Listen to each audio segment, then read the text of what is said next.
You're listening to a CNA podcast. Some breaking news out of Myanmar this morning. Reports are coming in that the president and other senior ruling party figures have been detained in an early morning raid. And it comes days after the military refused to dismiss talk of a coup. That was my co-host on February 1st, 2021. We were presenting CNA's flagship morning bulletin, Asia First, when reports started flashing on our laptops of something happening in Myanmar. State Councillor Aung San Suu Kyi, as well as President Win Myint, various chief ministers, as well as regional and state officials have been arrested by the army. It wasn't good, and it went from bad to worse. Since that day, nearly 4 years ago, activists say at least 6,100 civilians have been killed, nearly 700 children. Myanmar has turned into a place of death, destruction, and lawlessness, with resistance forces, including ethnic armed groups, fighting against the military. But amidst the chaos is a new normal that citizens there have come to accept. So what is life like for ordinary people? And how likely is it that the generals will hold elections as they've promised? CNA's Leong covers Myanmar for us, and he joins me now. And a warning, some of what you're about to hear may be disturbing. Hi, Waikit. Hey, Teresa. I remember that morning. We connected with you for a live cross during our news bulletin, and that was the time when we really had more questions than answers. I cannot believe we are about to mark 4 years since that day. For you, Waikit, why is this story still an important one to watch? Well, in university, when we studied journalism, one of the criteria for newsworthiness is proximity. Myanmar is not only in our backyard, it's not only a part of ASEAN, but for me, since 2018, I've lived there, I've worked there, I've played there in Myanmar. And so this proximity has extra meaning. And I can tell you honestly, Teresa, since 2018, I've seen the best in Myanmar people. Your everyday people, Myanmar soldiers, ethnic armed soldiers, I've interacted with them. I've seen the best. But since the coup, sadly, I've also seen the worst. And to me, as a person who has so many connections with Myanmar, it's heartbreaking. And this is a graphic warning to all our listeners. I'm about to describe to you some of the things that I've seen since the coup. I mean, they are way too graphic to show you on TV.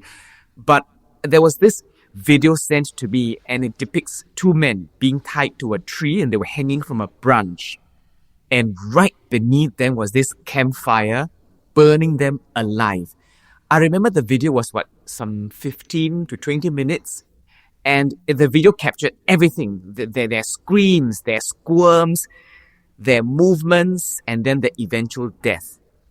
That was extremely painful to watch, but it's a reflection of what really is happening. And then I've seen photos of mutilated corpses. So their bodies, their heads were cut off, limbs were cut off, and every ounce of their muscle, flesh, skin were all cleanly stripped. And it's just bare bones left on the ground. Photos of these bones were taken, circulated online, and I asked my analyst friend, who's an expert on security, what do these actions mean? And he says that this is a clear sign that the civil war mindset has been set in Myanmar people. It's not just about warring factions now. It's about people taking matters into their own hands. If you're not on my side, you're on my enemy. People in Myanmar, they're going through such an unimaginable situation right now. Living under military rule, there's an economic downturn, human rights violations, displacement. How do they live ordinary lives when life is anything but ordinary? Exactly. I mean, earlier on, Teresa, you read out some statistics. Death toll, and these stats are very important because it gives you a big picture of what's happening. So poverty rates have gone up, number of people killed have gone up, territories lost, displacement figures have all gone up. But what I want to do is to also show you everyday lives. And your question, great, because this is what I intended to show. We went to a fisherman village, spent 2 days there, and just saw how they made a living. And these fishermen, they're career fishermen, so they do what's in their favor. So they fish twice a day because that's when the tide is in their favor. And they go out, and we're talking about day fishing, night fishing. So you have very little amount of rest. And you can't control the kind of fish you catch. If they catch big fish, they can sell. Small fish, they will eat. But it's not easy because their families are also struggling. So big debts they have, small debts they'll borrow, and the interest rate is 30%. So if you borrow $10, you have to return $3. And very often, they're just returning the interest. And it's like putting a plaster on a wound because when they don't have enough money, they borrow again. And then the cycle goes on and on. And when they're really desperate, they look at what they have in the house. Okay, we have a fan. Let's pawn the fan. We have a bicycle. Let's pawn the bicycle. And that is a slice of their everyday lives since the coup. And that's just the financial part. There's also the security concern. Now let's hear from what the fisherman U Sang Hlaing had to say to us. Many things have changed. There is not much freedom and we cannot operate as easily.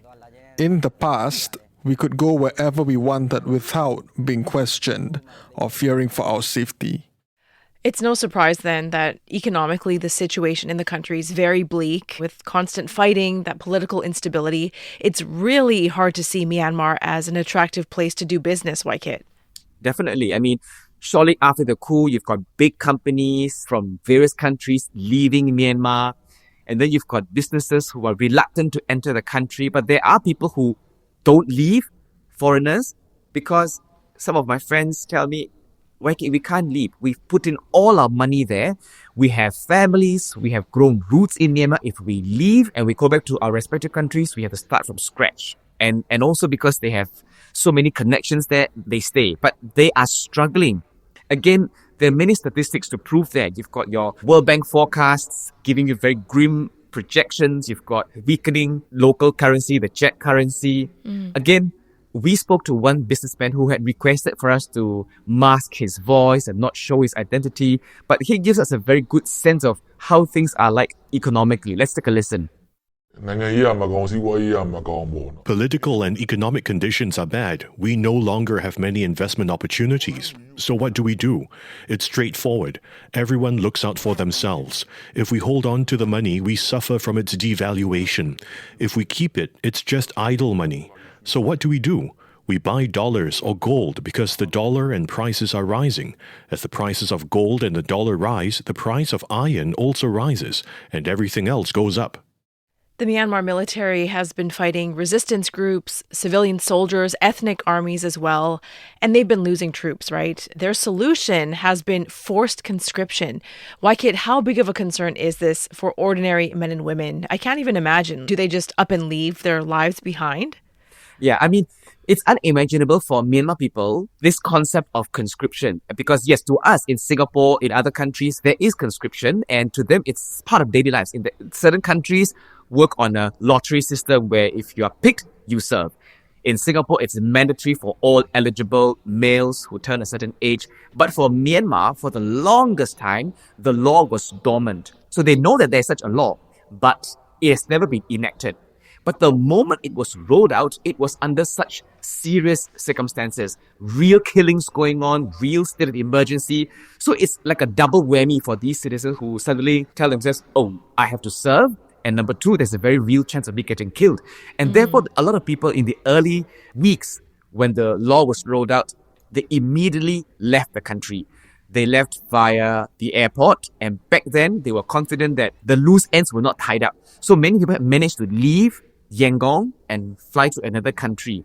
But then again, of course, the military caught up, and therefore they tightened up rules. They made sure people who are eligible don't leave the country. In fact, I've heard of stories of eligible citizens who were already on board the plane. Even before the plane took off, military soldiers in uniforms came up to the plane, went to the particular seats, and then said, get out. Wow. Right? And nothing happened to them, but you know for a fact that they're being watched and that they have then been stopped from leaving the country.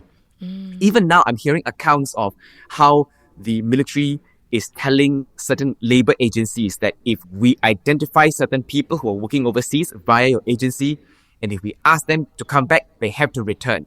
So there is a sense of dread. There's a sense of worry among people who are eligible. I mean, I've heard of stories of how some of them will bribe their way through. Sure, you bribe your way through. For the first year, maybe you escape, but there's no guarantee that they won't come back for you again. peace has been so elusive. ASEAN's 5-point consensus, which is their peace plan essentially, it was agreed upon by the bloc and also Myanmar's military chief Min Aung Hlaing back in April 2021. It hasn't been effective, Waikit. Where does it stand and where does ASEAN stand now? Is there any chance the bloc could maybe abandon the plan, maybe go back to the drawing board? I wouldn't think that ASEAN will abandon that plan because they have been firm. I'm thinking of a better word. They have been very firm on using the 5-point consensus as the key means for the Myanmar military to resolve the crisis.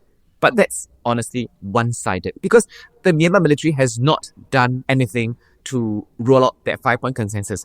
Why is it so important?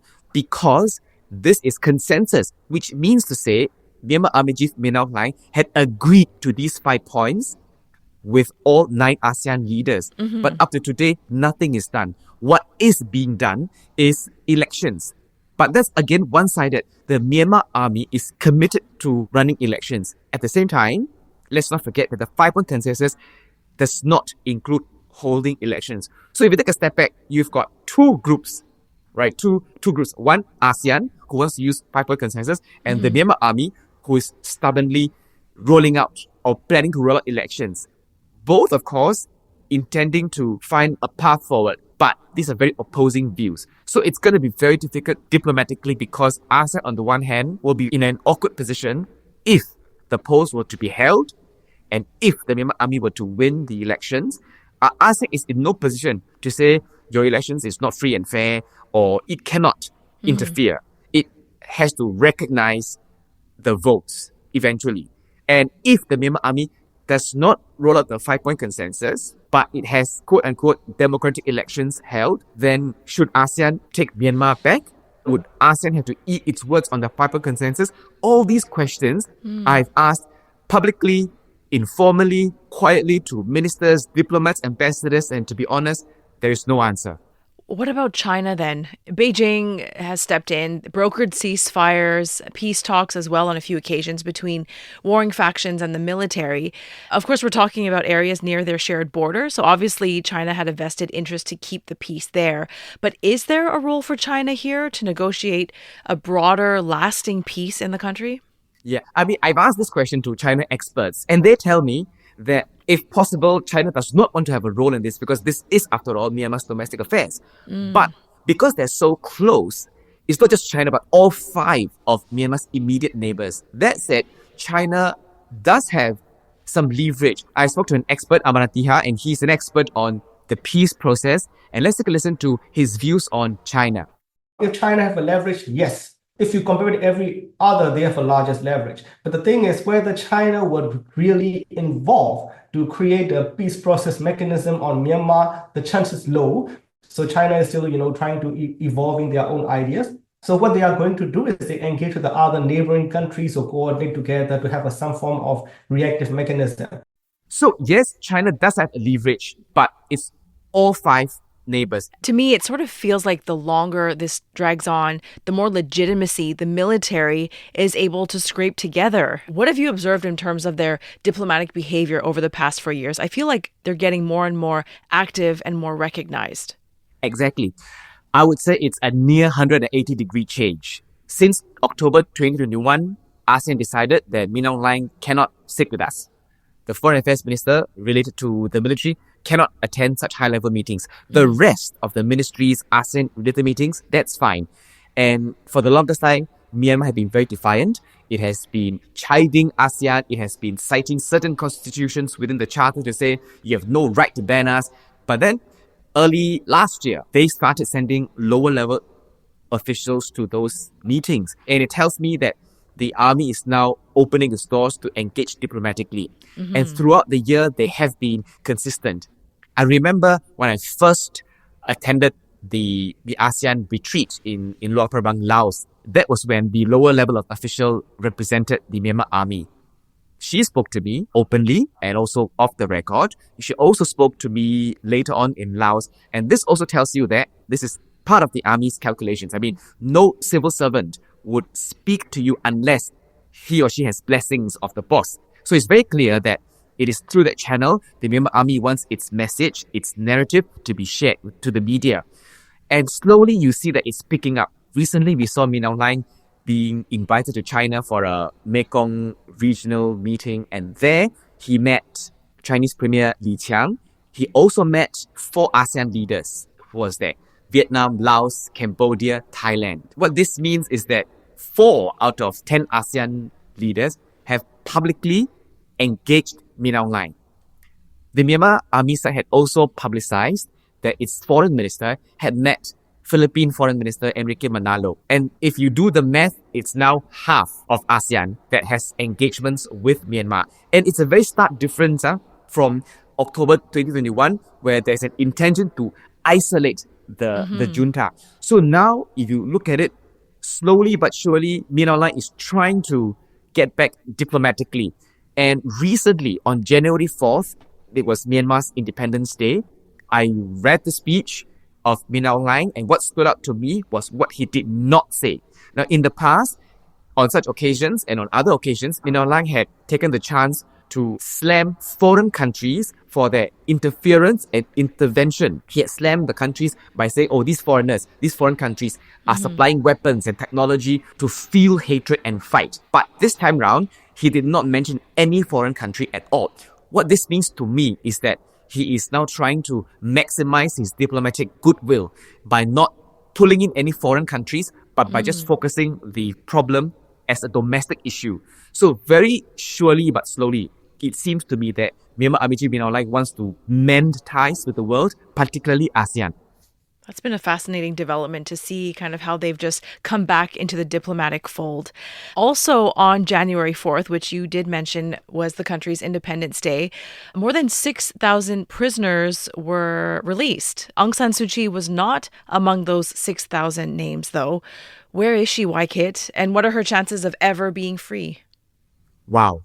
Months before January 4th, I had spoken with some of my contacts, and back then they told me, they said, we are expecting on January 4th that Aung San Suu Kyi could be officially transferred to house arrest, right? Because, as you said, some 6,000 prisoners were freed on January 4th, and it's tradition for Myanmar to have prisoner releases during these big occasions. So we were expecting something related to Aung San Suu Kyi to be announced.